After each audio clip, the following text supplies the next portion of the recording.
Hello बच्चों, welcome to my channel. आइए देखते हैं आज का हमारा टॉपिक है क्लास 12 फिजिक्स के चैप्टर 1 से कूलॉम्स लॉ। आइए देखते हैं कूलॉम्स लॉ क्या कहता है।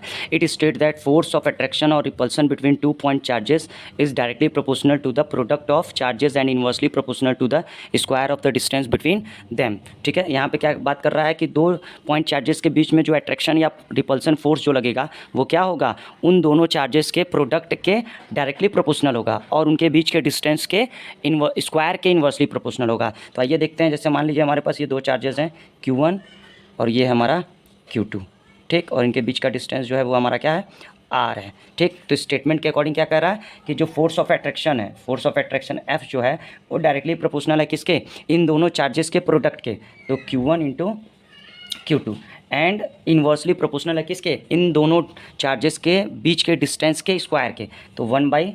आर इनके बीच का डिस्टेंस है तो इसका स्क्वायर हो गया, ये अपॉन में लिखा है तो इन्वर्सली प्रोपोर्शनल। अगर हम दोनों कंडीशन को मर्ज करेंगे तो क्या हो जाएगा, F is directly proportional to Q1 Q2 upon में r²। ठीक है, अब हम क्या करेंगे, यहाँ से डायरेक्टली प्रोपोर्शनल के साइन को अगर हटाएंगे तो क्या हो जाएगा, हमारा कांस्टेंट आएगा, तो F is equal to K Q1 Q2 upon में r²।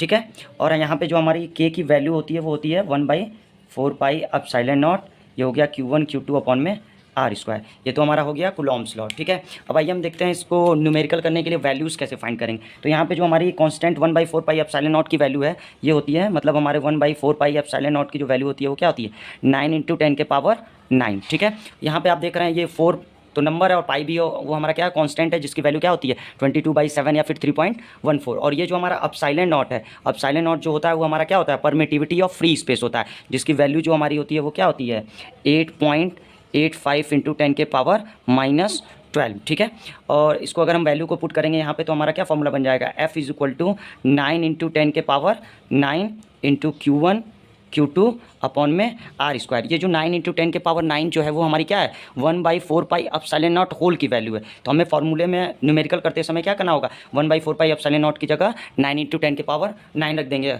ठीक है, ये हो गया हमारा कूलॉम्स लॉ। अब हम न्यूमेरिकल करते समय हमें क्या करना पड़ेगा, ये अगर हमारे क्वेश्चन में क्या हुआ है, अब न्यूमेरिकल में आएगा क्या, या तो हमारे पास दोनों चार्जेस दिए होंगे और डिस्टेंस दिया होगा और हमसे क्या पूछेगा, फोर्स पूछेगा, या फिर हमको फोर्स और चार्ज देकर इनके बीच का डिस्टेंस पूछ सकता है, या फिर फोर्स और डिस्टेंस दे करके चार्जेस भी पूछ सकते हैं। ठीक है, तो नेक्स्ट वीडियो में हम लोग क्या करेंगे, इससे रिलेटेड क्या देखेंगे, न्यूमेरिकल देखेंगे। Thank you.